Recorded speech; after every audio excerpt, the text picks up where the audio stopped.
Hello, everybody, and welcome to the very first episode of On Becoming. I am your host, Ziva Bellel. I could not be more excited to introduce you to my first guest. She's a living treasure to me, Jessica Menéndez. Jessica and I studied at the same college together in the 1990s in New York. We had some interactions when we were living on campus, but we really didn't become close until we found ourselves living abroad in Paris on the same study abroad program. So we both had host families in the 13th arrondissement, and we were just a few blocks away, so we were neighbors.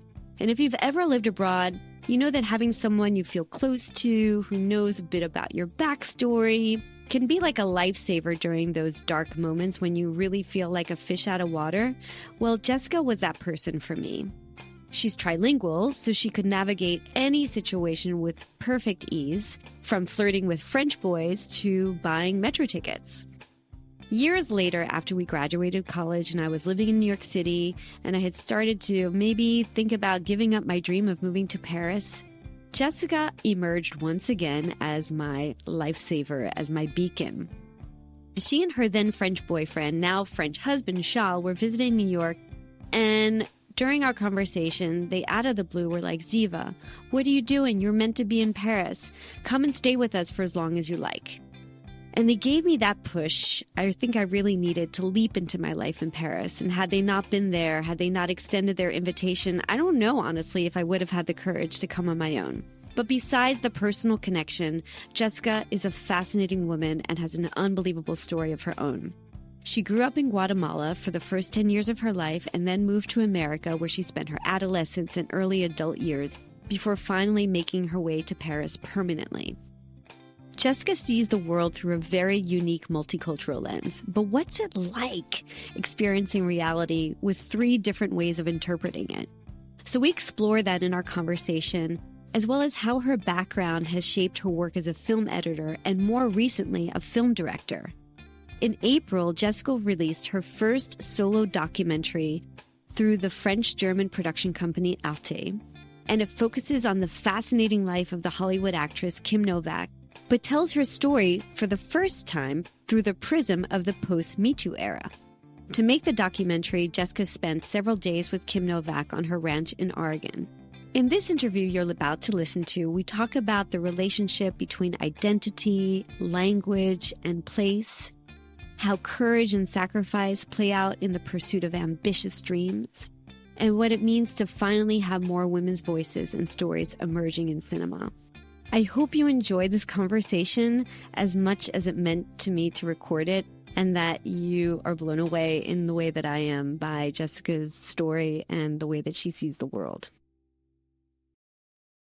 So before we begin, I wanted to know, and this is something I do with my coaching clients, of course, is to just get a sense of what you would like to experience or get out of this conversation, because I come in with my idea of what we might uncover over this conversation. But what would you like to understand better about yourself or shed light on? Is there anything in particular that you'd like to get out of this?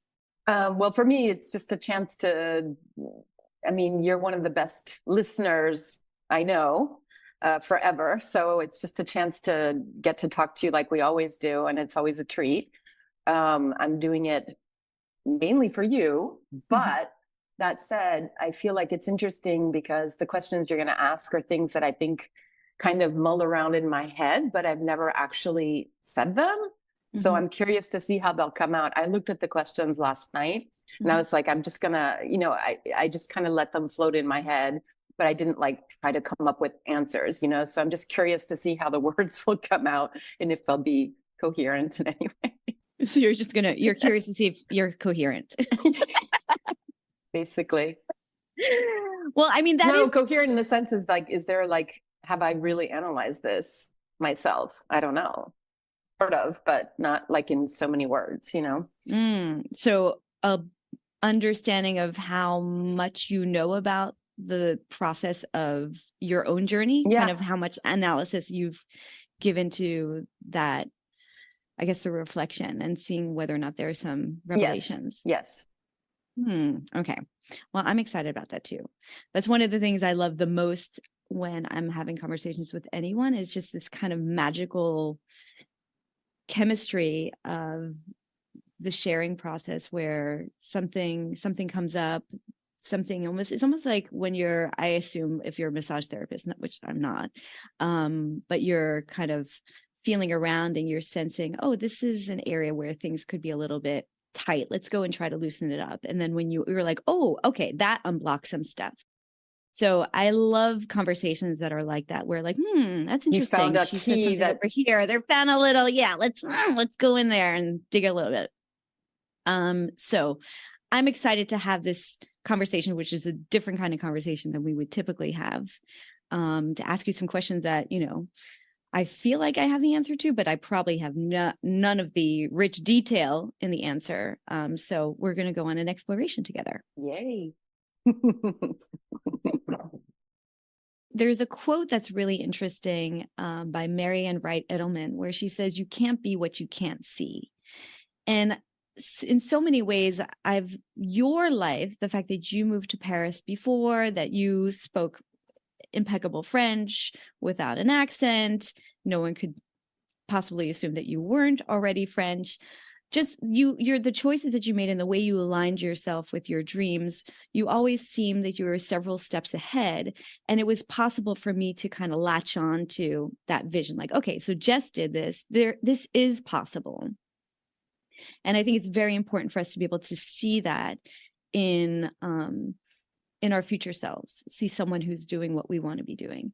So I would like for you to kind of go back to wherever you want to start from, because you have such an unusual background, growing up in Guatemala, moving to the US at 10, to give us an idea of, for you, who was the person that you were modeling yourself after, if there was someone, or just an idea that you have about the version of your life that you wanted to grow into.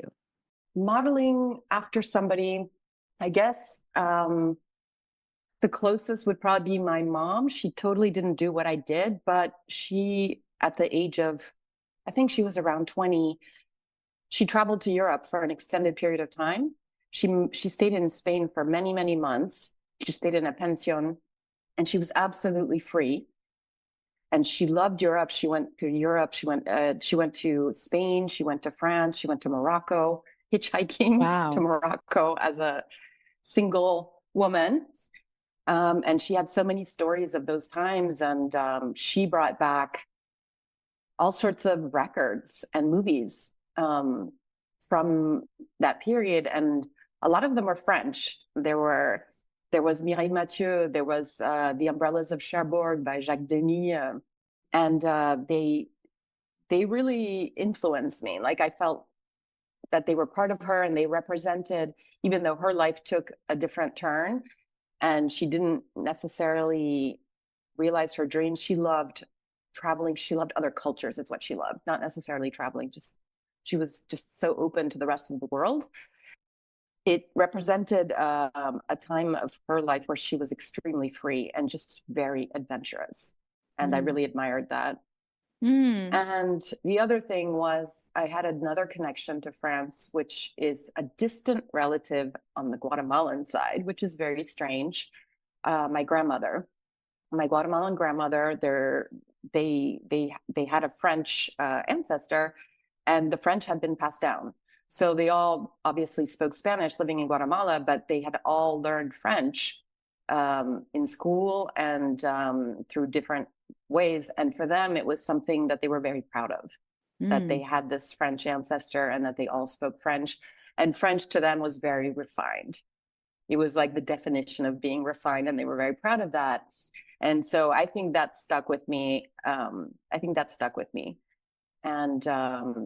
And so the idea of coming to France, I guess for me, originally it was just a junior year abroad, and it was an obvious choice because I'd learned French I started when I was, I guess, 14 or something in school. I had already lived in Latin America, and for me, that was the new experience. And I also loved film, and French cinema, has an amazing reputation. So it was an obvious choice. But for me, it was going to be a year. He was going to be my junior year abroad. But coming here, the way I felt, I've never felt anywhere. It just I felt amazing. I felt free. I felt appreciated for who I was, the multicultural me, which I didn't have. I did have in college somewhat, but definitely not growing up in high school and stuff. Like the fact that I was half Guatemalan was never anything that I talked about, you know, because it didn't interest anybody. It was just kind of this weird detail about me. Whereas in France, people were interested in it. But the main thing was the cultural landscape here. Like, I don't know if you remember, but when we got here, it was like before the internet, and there was a thing called the Pariscope and l'Officiel des Spectacles, a little booklet. And it was literally like a book, you know, of all the films that were being shown that week. So just for a week, you literally had a book of choices of places to go. It was really the cafe culture of like, let's go see a movie and then we'll go to a cafe and sit there for 4 hours and talk, you know, while smoking indoors. Yeah,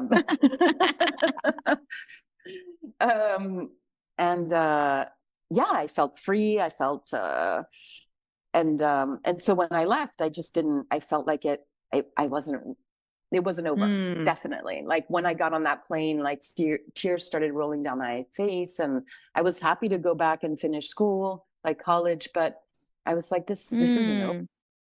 Well, it sounds like what you've said it several times is this idea of freedom, the feeling of freedom, and also what your mom experienced when she was traveling, this kind of free-spirited adventurer, independent woman going outside of her comfort zone and collecting experiences in a way that's, I guess, uncommon for, you know, it's uncommon still today, but even more so for a woman in the 60s to be traveling. And I find that interesting, this whole idea of her coming back with souvenirs, film souvenirs of her experience.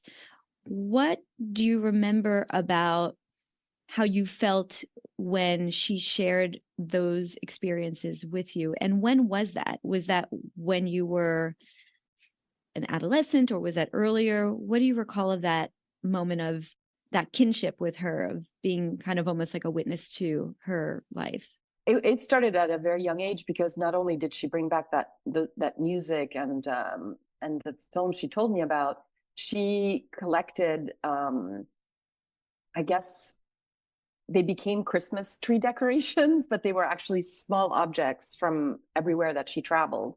So our Christmas tree was actually essentially objects from all over the world. They were partially from that trip when she was 20, but also when she was a flight attendant. So when they got married, they did, when she married my dad, they did a world trip, like literally, like they went to India, they went to like, you know, Japan, they went to all sorts of places that, you know, not many people could afford, because she was a flight attendant and got like an amazing deal. And I had no idea she was a flight attendant. Not an attendant. She wasn't in the air. She worked for British Airways and Air France on the ground. Okay. But so she was a flight, I guess, the woman behind the counter. Right. A flight facilitator. Yes. And so our entire Christmas tree had these objects, and she had a story behind each one, you know, and still does, you know, and I still love hearing all the stories behind each object that is hanging from our tree.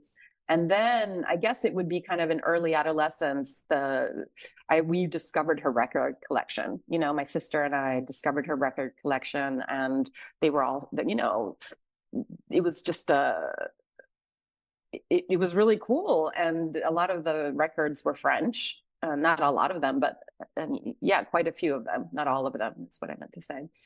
And so these souvenirs of her travels and of heavy French presence. Yes. And just so remind me, your parents, did they meet because she was a travel agent and your dad showed up at the counter and bought a ticket from her? That's kind of like the story I have in my mind. Actually, it did happen in an airport, which is what you have in your mind, but she was actually coming back from her European trip. And she had lived in Spain for many months. And she saw a woman struggling to speak English because her luggage had been lost. And so she immediately went up to her to help her, translate and just facilitate that. This was, I guess, before she worked at the airport, and helped her find her luggage. And this woman happened to be my Aunt Luma, who is amazing. And she was a major partier. And she was like, she's like, I like you. What's your name? Do you like to party? My mom was like, yeah. She was like, give me your number. And a week later she called. She's like, I'm having a party. And it was my Aunt Luma, who her whole family had to move to the United States because my grandfather in Guatemala had been kidnapped, sequestered, as a government official, and had escaped on foot and took his entire family to the US. And it happened to be that time. And so she invited my mom to a party, and I actually have, I think it's a 16 millimeter footage of that party where my parents met. So, yeah. So, okay. So your mom she's in the airport. She's just gone back from her time living in Spain. She's looking great. She's feeling hot. She sees a woman struggling to express herself in English, and she intervenes to facilitate the conversation. It happens to be your future aunt, who is a partier and says, hey, I like you. Come to my party, and invites her a couple of weeks later. And that's where she meets your dad. Yeah. Okay. And this is where are we now? Washington, D.C. Washington, D.C. So I love this idea that your mom she's coming back. She's experienced the world. She's feeling confident, expressing herself in different languages. And she facilitates this, some kind of help that leads to your parents and your parents getting together and your creation further down the line. Exactly. So moving between languages plays a role in like your genetics. Yes. So this is interesting because I wanted to ask you, one of the things that I've always admired, and I think everyone is always so shocked by, is your ability to flip between languages and almost shed and, change your skin. You have this unbelievable chameleon-like way of, when you speak in French, you are la Parisienne. When you speak in Spanish, people are just like, wait, what just happened? She's now like, who is this person? And then of course, when you speak in English, you sound Midwestern. Do I? I don't realize. I don't really know what Midwestern is, but you just have like a very neutral accent in English. So let's just say it's Virginia. I don't know. Is it? It is. Yeah. Okay. It's very kind of clean. Northern Virginia. Yeah. Very clean English. So what is that like for you, going between different languages, and how do you embody those languages differently? How are they different parts of your personality? I think definitely language is a door to a different culture and a different mentality. It's not just translating the same thing from one language to another. It represents everything that's behind it, the entire culture. And I think for me, I grew up basically bilingual. Even though I was born in the States, I we moved to Guatemala when I was only a few months old. And so my first language was really Spanish. My mother would try to read books to us in English. She had all of her childhood books that she would read. And we would, my sister and I would be like, no, in Spanish, in Espanol. Because as a child, you always want to do what is being done around you, weirdly. When I was 8 and we moved to the States, I had taken English in my elementary school before that. So, but I still, my English was definitely, the way you do when you learn in school. And when you're that young, within 2 months, my mom said we were fluent in English. Wow. Because of the age, I think. And so ever since then after that, we didn't want to hear Spanish anymore. We just wanted to do things in English the way our classmates did, And of course, like the life in Guatemala, the people in Guatemala, the family that I had there is just so different from the American my mom's American family, the way life is in Northern Virginia, the snow, all the traditions are different, the people are different.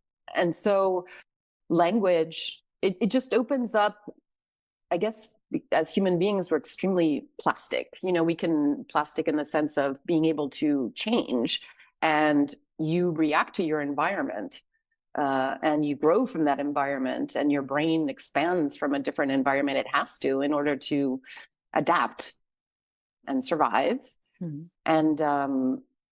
And so, yeah, English actually, after that, since it was the language of my adolescence and my young adulthood, became I would say it's my strongest language. Even though I speak Spanish and French fluently, English is definitely the language I feel most comfortable in. Mm.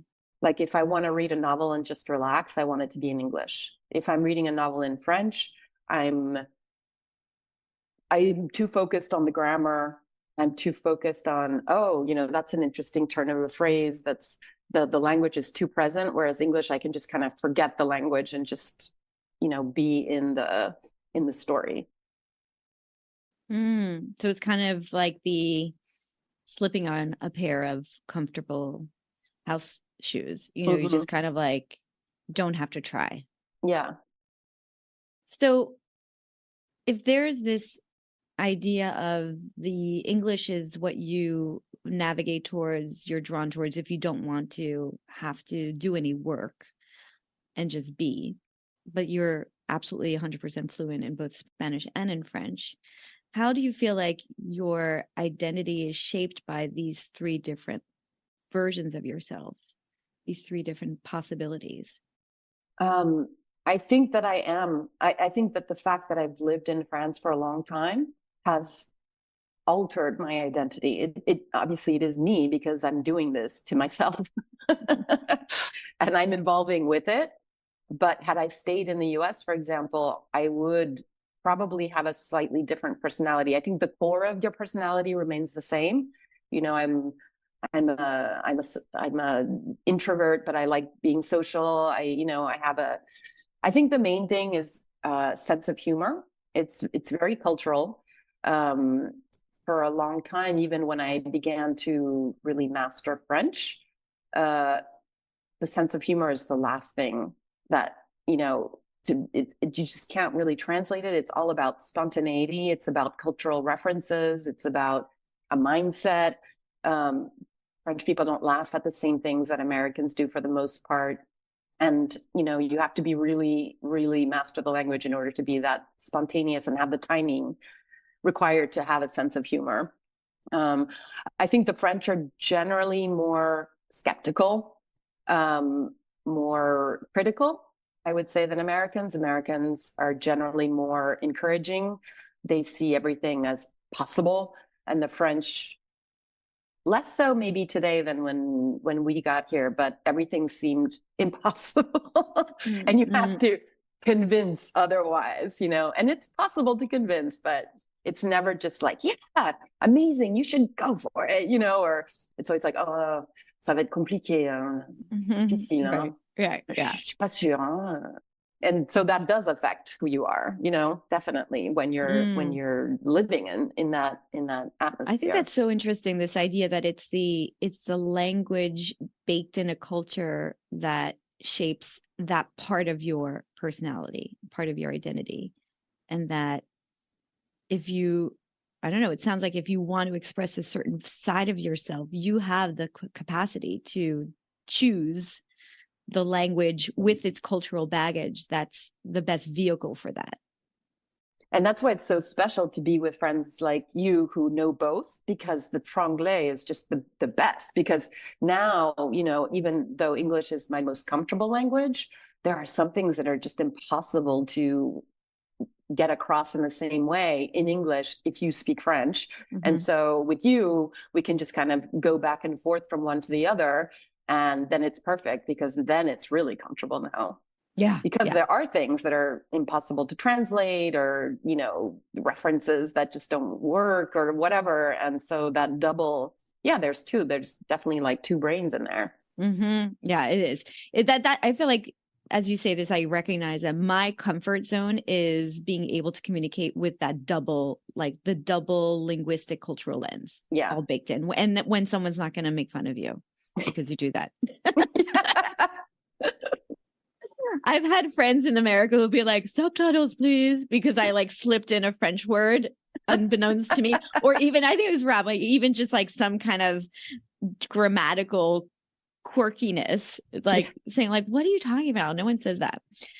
So what I want to do now is kind of like flip the story so that we can look at this notion of slipping into the skin of a part of your identity, which seems like it's a major theme for you as an individual. And also because I just saw the phenomenal documentary that you made about Kim Novak. And there, for me, was a really strong undercurrent in that movie around this, the tension of identity and the role that you play and what's, you know, what are the expectations and how you decide where you feel most comfortable identity-wise. Specifically with Kim Novak having played two women in Vertigo, Madeline and Judy. And it's really it's a central moment in the film. And I just want to know, how did her story of playing double identities kind of resonate with your own story? And was that an element that you feel like you were looking to unpack and dig into? Yes. I've always been kind of hypnotized by Vertigo. It's definitely my favorite Alfred Hitchcock movie. And it's mainly due to this woman that plays two roles. Why? Because one is the real woman and the other one is a fantasy woman. The fantasy woman to me represents what the woman that society tells us we should be. So the physical beauty, the kind of mysterious, alluring quality.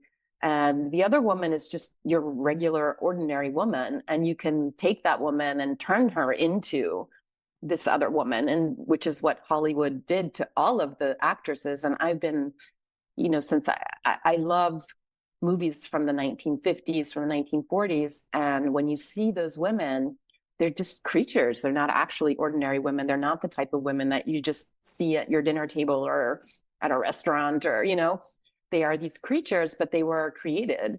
And I love going back and seeing how they were created. And in the Hitchcock movie Vertigo, you see the creation process and how it came about. It's Jimmy Stewart. And he's like, I want you to wear this. I want you to turn your hair like this. You know, I want you to be blonde. I want you to not wear this makeup. I want you to be this way. I find that really, really interesting. And then, so she's living, when she agrees to turn into her, she is both women at the same time. So she's playing a role for others that is more acceptable. And then, but she's obviously still herself in there. And she tries to keep a part of herself, which I find really interesting. She keeps her way of speaking. Madeline speaks in a very kind of upper class, very, you know, soft spoken and mysterious. And Judy has a very kind of working girl type of accent. And she keeps it when she dresses like Madeline, but it's still Judy. She keeps that voice. And that's where I think Kim was a genius in the way she interpreted it. Yeah, I'm getting like goosebumps thinking about that. Again, you know, language, the voice is something that, you know, you can change your physical appearance, but that is really who you are. How do you feel that concept of embodying two versions of self, where there's the fantasy? And I mean, when you say that, maybe the dictates in the 40s and 50s were different than they are today, but there's still certain expectations about how a woman is supposed to look and be, and what we're supposed to prioritize in our lives. So in an abstract way, that is the fantasy. There's a fantasy version, an ideal version of femininity and of womanhood today. I think it's just become exacerbated. I think that it was already really extreme in the 50s. Like when Kim talks about her Hollywood transformation, I mean, it's pretty extreme. And even, if you look at somebody like Rita Hayworth, like she literally totally transformed. You would barely recognize her, from Margarita Cancino to Rita Hayworth. I mean, it's just like she becomes this screen goddess. And before she was this beautiful, Latina woman, Mm-hmm. and she turns into this like redheaded bombshell, and what I find interesting is that they're women that I feel like have really shaped the expectations of what the ideal woman should look like. And they're very kind of paralyzing for women because it takes a lot of work. It's like basically a full-time job to be that creature, that screen goddess, Mm. And today it's just become exacerbated with social media and, all these like influencers who have the perfect lighting and the perfect filters and the right angle, and all of that is, has been inherited from the Hollywood era, where physical appearance is key, and it's become even more so, I Mm. think, instead of less so. You'd hope that Right. today It's different. You don't the have a beauty team of for, people. yeah, it's a team of people. Mm. It's a lot of work, and I do think that it creates a certain feeling of like an inferiority complex in a lot of women. So what is the intention then of exposing that in a way in the documentary for you? Well, exposing it means no, she wasn't born this way. Um, and it exposes also the cost to the person, because even though she is that screen goddess herself, Kim Novak or Rita Hayworth or Marilyn Monroe, they are still the old version of themselves inside. And that's what Kim really struggled with. And I think it was Rita Hayworth who said, it's attributed to Marilyn Monroe, but it's actually Rita Hayworth said, men go to bed with Gilda and they wake up with me. Mm. She's still there. She's not a screen goddess. She's not a femme fatale, She's an introverted woman who just wanted to have a cozy life, a cozy family life. That's all she ever dreamed of. And so men would get kind of disappointed that she wasn't this like seductress, creature Mm. in bed or otherwise, because that's just not who she was. And Kim was definitely not a sex symbol in her own mind. She wanted all sorts of different other roles, and it's very limiting. It's very limiting. Just as walking in very high heels is limiting, having that appearance is limiting, physically, emotionally. Yeah. Yeah. Every time you say this, every time you evoke this idea of two parts of yourself included in a package, that there's the projected version and then inside there's the true person. Every time you say that, there's something that really kind of resonates. There's so much that I wind up doing with clients that has to do with this unpacking of what society has loaded us down with in terms of the way we're supposed to be, which winds up getting into your brain in ways that are really, really subtle. The way that the beliefs that we have, the standards we hold ourselves to. And there's a real like renaissance that happens when you can see those layers for what they are. I think it's really important to expose the behind the scenes work on all of that. It really helps people to see the reality of it, and that, everybody else is just an ordinary person too, and that this is kind of a magic show, Right. And that's what the Arte series is about. It's kind of going behind the scenes and exploring the identity of Hollywood icons. Is that how? It really depends. It can be musicians, it can be people from today. I mean, there's films on Brad Pitt or Johnny Depp, or people from the past. It can be Ida Lupino, which is amazing. But each film has its own angle, and this angle was something that I chose to talk about in terms of Kim Novak, because she's been kind of forgotten, because she left Hollywood. And she left Hollywood because she had no other choice. She wanted to express herself artistically, whether it be on a canvas or acting, but she she realized that she was only going to be this sex symbol forever. And she was like, this is not interesting to me. So a lot of women left or died. Right. I mean, Judy Garland was in her 40s. Marilyn Monroe, I think, was 36. Like, it really was not, it was a very toxic environment for women at the time. And unfortunately, I mean, when you see the Me Too movement, this is kind of what got me looking back into the past to see how all of this was still possible today. It has not changed that much. It hasn't changed that much. And luckily it's starting to. Michelle Yeoh just won the Oscar for Best Actress at 60. I think it's a first, or similar to, probably Meryl Streep must have gotten something, but yeah, it's very rare. This idea that by 40 women are past their prime. Well, there's also the notion of what are you going to do? Like, what are you going to do next? And so much of our identity is built on our appearance for women. Yes.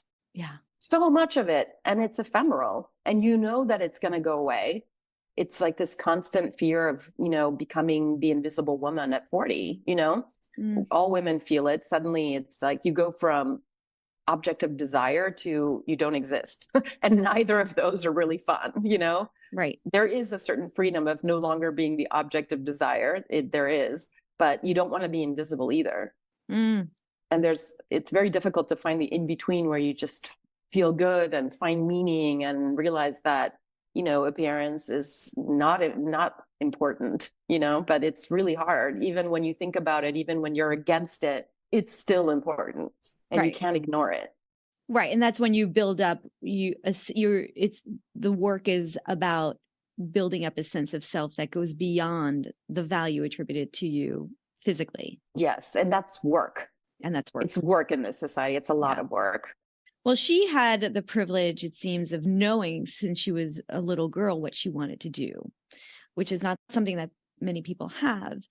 And I mean, I keep doing these kind of back and forth parallels between the two of you, but you and Kim, two peas in a pod. But when I think about, so you decided to make this documentary, you wrote and directed it, and this is the first time, if I'm not mistaken, that you have gone back to writing and directing after working as an editor since 2009. Yeah.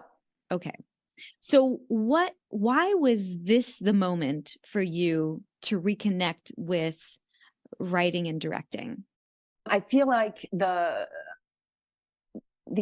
editing has really, when I chose to do editing, basically, is because it was the creative aspect of filmmaking that interested me the most.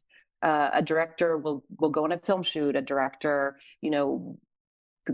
works with a musician. A director does all sorts.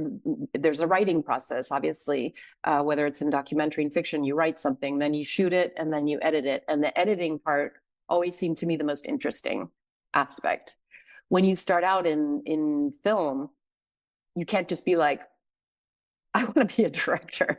You kind of have to know a lot of stuff to be a director because it's a complete job. It's like a, chef d'orchestre. And so editing seemed to me the best way to learn filmmaking by also having a job that could be a career that could help me earn my living. Directing is not, unless you're like Steven Spielberg, it's not, that's not where all the money's at compared to how much time you spend on a project.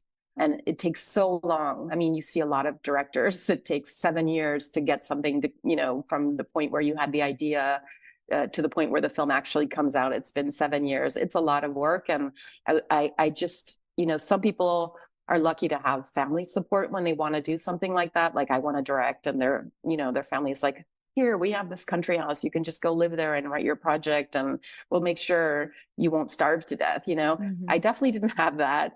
And I always felt like, I started working at 13 as a babysitter, and 15, my first, as soon as I was of legal age, I started working at a video club, which we can get to if that's interesting or not. But the video club that got me into foreign films. So I needed to find something that I liked, which would take me to my ultimate goal, but that would be a job that I could rely on to make a living. Mm. And I also love editing. Like, it's like the Kim Novak documentary. There was one film shoot. It was basically interviews. It was the interview of Kim Novak and the interview of the film historians. So the most of the work was actually finding all the archives, which is basically I'm creating my own footage. So I work with a researcher, but also much of that is done by me looking for footage. And then how do you put it all together? You know, like that to me in documentary, especially, editing is, a lot of films are made in the editing room. So most of the films that I've edited recently are between 200 and 300 hours of footage. So you can imagine that with those 300 hours, you're going to make a film that's an hour 45. There's a lot of leeway in what story you're going to tell. And the dramatic arc it's going to take. Who are your characters? How do you bring about emotion? What works, what doesn't work? And that editing really teaches you that, because you're like, God, why didn't they shoot this? You know, or if they just shot it this way, then it would work. And so it's like the best way to learn filmmaking, I think, is by seeing the final result and seeing what's missing, what works, what they should have done, you know, what was amazing and what they did do that, like, you really kind of need in a film for it to work. And so it's been kind of my formation. So how do you feel that formation? So you said that your end goal has been to write and direct, but working as an editor has been fulfilling and has given you the skills and the experience to be able to make the story that much more evocative and emotional and embody the intention setting out when you're imagining what you want to achieve with the film. So where do you stand now? Would you, having this experience under your belt of editing, are you thinking that you want to continue to work primarily as an editor, or is this your kind of Kim Novak moment where you sell the house, move to another move to another state, change your name, and just like live out the dream of being the director and the writer of your future movies? Ideally, I think I would do both, because editing, what I love is kind of like speaking another language. You're going into the universe of another person. So this is something that somebody else dreamed up, whether it's documentary or fiction. It's like, the last one, one of my most recent documentary as an editor is called Last Dance. It's actually out right now in the MK de Beaubourg. It had 300 hours of footage. And, the director, Colleen, she was entranced with a drag queen from New Orleans, this, kind of iconic drag queen. And it's, her experience. I've never been to New Orleans. I don't know this drag queen. Her obsession is kind of like metamorphosis, like how you can, as one person, change into another. So it really opens your mind to other things. And she had beautiful footage that she shot. So it was like a treat to be able to work on it.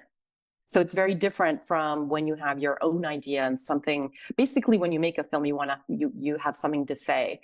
My things that I know that I have things I want to say, and they've actually been building up for many years. So I literally have I think I could probably have enough films until I die that I want to make. Mm-hmm. So that's not a problem. It's more about how long it takes and what's feasible in terms of being able to live off of that, especially in documentary.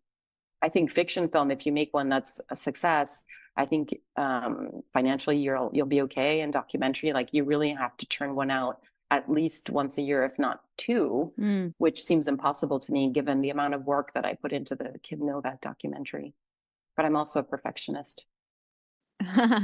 So for you, ideally, it's a combination of writing, directing. You have an endless supply of material that you can put together, and also kind of sounds like taking a little bit of a vacation from yourself and entering into someone else's world and being able to absorb by proxy some of the ways that they see the world that could be really enriching to you.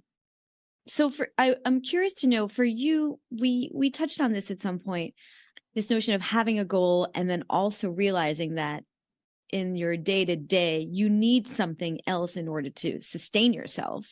And so editing was a way for you to both satisfy your financial needs and also your creative desires. So what do you feel have been some of the biggest sacrifices that you've had to make on your journey to become the truest version of yourself creatively? Well, the biggest sacrifice has been putting off a lot of the things that I want to say and do, some things which have been made by other people even, which is always, quite a frustration. It also comes from, I would have liked to be able to edit and have more time to work on my own projects. And really, it's been all consuming because editing is all consuming. And it's, made it so that it's taken this long to get back into directing. And it's taken time away from family, taken time away from friends, from just even going to the doctor. I literally, get bawled, I get yelled at by all my doctors. They're like, I haven't seen you in 6 years. What's wrong? I don't have time for myself, really. And that's a problem. And I do, and I'm not alone in this, with other editors are very similar. So there's a tunnel vision experience that happens where you just imagine the image that comes to mind is, just kind of in a dark room. You don't even know, you have no notion of the day, what time of the day or day of the week it is. Yeah, I think it's just very time consuming. There are deadlines which are always too short. And so you find yourself working late, you find yourself working on the weekends. There's just never enough time. And it's also consuming in terms of your brain. You're literally, there's never a moment where you can I'm going to look at my emails, or I'm going to just make this phone call. It's you don't, you're just working on that. You're focused on one film.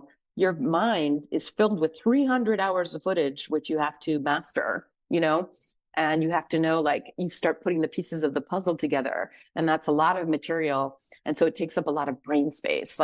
Even when I'm coming home, in the metro, my brain is still going. When I go to bed at night, I'm like, oh my God, what if I put that with that? Or yes, of course, that's the thing that, and I'm writing down things in a notebook.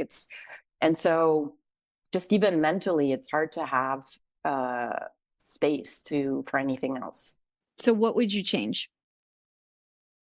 I would change that I would do less of that, have some time to myself, and also have time for my projects, which means I need to clone myself into at least 2 to 3 people would be ideal. Okay. Well, what's actually realistic? That is my problem. I'm always kind of in the ideal world, but that doesn't exist. So win the lottery. Is that realistic enough? No. Okay. You can't control that. Something you can control. Leibowitz. I don't want to win the lottery. I need to win the lottery. I somehow think that even if you did win the lottery, you would still show up 45 to 50 minutes late to your rendezvous. Oh God, maybe. But that's the thing. It's within your control. What do you think you can change? I honestly don't know that I can change that much. Shaw and I have talked about this too, in terms of his job. It's really hard when you have to make a living. You kind of have to take when things come along. You can't just be oh, I just finished a film. I'm not going to take this one, because if you don't take it, then they may not call you for another 8 months. And by that time you'll be starving, So it's kind of you're on this train, and there is the intermittent du spectacle in France, but it's not as ideal as it seems, because, if you're earning a decent salary, suddenly when you're not working, you are getting a stipend, but it's 1,300. And try living in Paris with that, you can live maybe a couple months, and you're using up your savings. But if you try to do any longer than that, And, for example, like whether it's a screenplay or a documentary, unless you're a well-known director and somebody pays you to write it, usually for the most part, all of the research and writing is on your own time. Wow. That's also part of the process that you get really into the research. And I can imagine like also digging around for material. So it sounds almost like it's accepting that there's going to be, you can only do so much within a certain amount of time and the result may not be perfect. Right. That's the hard one for me, that the result may not be perfect. I'm very exigeante, and I will kill myself to make it perfect. Right. I will stay up till 6 a.m. I will, go. I usually, Kim likes that about me though. She's a perfectionist. Ah. She knows that at any time she could just reach out and you'll be right there. Yeah. So I want to now know, based on everything that we've kind of explored, going, into the past, into your family life, into your career and language, what are, based on our beginning intentions, what's emerged here for you that you're going to take with you, and maybe there's some seeds that you feel like you want to plant? What were the les prises de conscience, the aha moments, if there were any? I think it's more about how long it's taken, it's true what you say, that since, basically since college, I figured out that I really wanted to be a director and direct mostly documentary films. And it's crazy that it's taken this long. And something we haven't really talked about yet is that, today, finally, women are being, since Me Too, basically, it's not just about sexual harassment, it's about Time's Up as well. It's about, women earning less, women not being in positions of power. It's that quote that you said at the beginning. Can you tell it to me again? You can't be what you can't see. Is that what it is? Yeah. Yeah. Mm-hmm. Well, it makes me emotional. Seeing all these women using their voice is really powerful. Yeah. Really powerful. And I think there is a difference in storytelling between women and men. It doesn't necessarily have to be, but generally I think there is. And when we read books, like, I know that I love the Bronte sisters. Why? Because they have a way of expressing themselves, or even themes that women can relate to. And in movies, it's very obvious. Obviously when I see a film,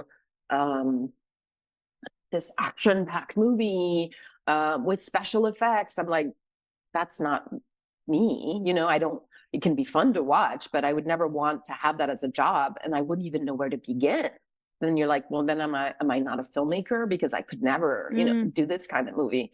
And when you see women directors, you're like, yes, of course, that makes sense. You're filming her like this and you're telling this story. And actually those stories didn't seem to have much importance. There wasn't much, desire to hear them.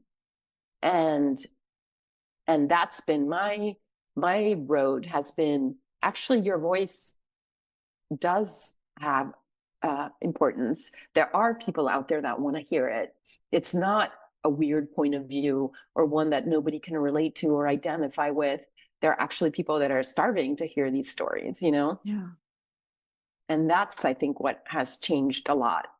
And there's more respect also for women and what they're able to do. And you are a woman telling stories of women and their voices and their struggles, and also their pushback from the protocol and the expectations. And, the time it has taken you to get to where you are is the time it's taking you to get to where you are. I hope so. I'll give you an example, though, that's very concrete. When I was interested in Kim Novak, I read her biographies. And one of the main biographies, written by a man, called The Reluctant Goddess, which was actually a good title, basically goes from each relationship, from one man to the other. That's the structure of the book. She was with so-and-so. she dated this person when she was in high school, the football star. And then she was with Nat Krim, then she was with Frank Sinatra, then she was with Cary Grant, then she was, and it's funny, Kim said she had already, over the years, she had has many offers to do documentaries on her, but a lot of them involved, her telling the stories of the famous men that she dated. In one of the very first interviews I saw of her in the 1950s, they're like, what was it like working with Tyrone Power? What was it like working with William Holden? Oh, what's Frank Sinatra like? And I was like, you've got Kim Novak in front of you. Do you want to know about her? So this is why it's important to have a different perspective. Even somebody like Elizabeth Taylor, people love talking about her 8 marriages, and Richard Burton and her life, all these divorces and stuff. And that's just not what I'm interested in. And I think that that's what Kim liked about my project. And, my viewpoint on her is what really convinced her to open up. So what are you leaning into then creatively? What do you want to achieve? What's the impact that you want to make through your creative projects? I think that the most important thing is getting across a viewpoint. I think it's from a female perspective for the most part, but it doesn't have to be. I mean, it's hard to describe, but I definitely think there are a lot of problems in this world, and I feel like I can add my voice to it and give people, different ways of seeing and options that can be positive. I like films. Like if I chose Kim, I read a lot about old Hollywood and, Marilyn Monroe and Judy Garland. There's a lot of victimization, and they were victims in many ways. But I really wanted to do Kim because she fought and she won in many ways. She stood up for herself. And I think of her as being 20 years old and standing up to one of the big 5 studio heads. There were only 5. He was the meanest, most tyrannical mogul. And she's like, I'm not going to change my name. She's 20. Do you remember what we were like when we were 20? Yeah. It seems unbelievable. And she's asking for something that seems actually so unreasonable for the time, is to keep an ethnic foreign name. It was just not done. It wasn't like, oh, I'd rather have, Stuart instead of whatever, some other English sounding name. So she really did stand up for herself. And I think we need stories like that, of people that give us like a roadmap also, that we don't have to take it. We can stand up for ourselves. It's not easy. It has a price often, but it's the best option if you want to live with yourself. And I do feel that films should give hope in some way. You can talk about really hard things, but I think that when a lot of the news today is just so dark and depressing, and the world is dark and depressing, but I think bad news sells more than good news as well. And there is a way to turn things so that we can be active participants in making things better, instead of just wallowing in this like darkness and depression. Well, I think that is a wonderful, optimistic, and empowering message to end with. Thank you so much. Thank you for exploring all of these amazing and fascinating facets together. And I can't wait to see more of what you put out into the world.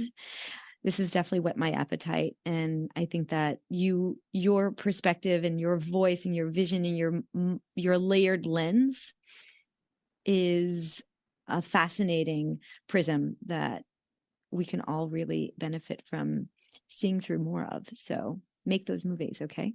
I will. And I'm very excited for this podcast. I like your concept. It's very interesting to see how people became who they are and the path that takes them there. And sometimes, I'll just end with this. It's just kind of crazy, because that day that you remember so clearly when I was like, come stay on my sofa, you remember it. It's because it's a time when your life, it could have gone in a whole other direction. Yeah. For better or for worse, we don't know, We don't know. We don't know. I have a whole alternate me that's in the States and another one that's in Guatemala, and those lives haven't been. I know. Well, I don't want to get all that's a movie. Everything everywhere all at once, this alternate universe. Yeah, I remember so clearly the day that what ended. It was very similar to you, actually. I had Monique Leco, Juliet's mother, tell me when I got a scholarship to go to film school, she was like, because I had the money to pay the school, but the rest, what else do I do? It's like I had money to live, like to pay for an apartment, or she was like, you can come back and stay with us, and they made it possible for me. So I'm glad that I was able to do that for you. But those are moments that really change your destiny. More couches need to be offered up to people. Yes. To make it possible. Thank you again, sweetheart.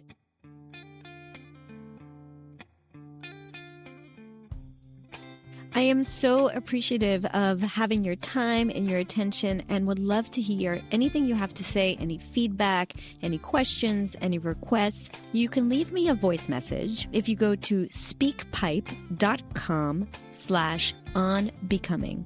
That's speakpipe, speakpipe.com/onbecoming. I promise to get back to you. If this podcast has touched you, inspired you, transformed you in any way, it would mean the world to me if you would leave a 5-star review on your favorite podcast listening platform.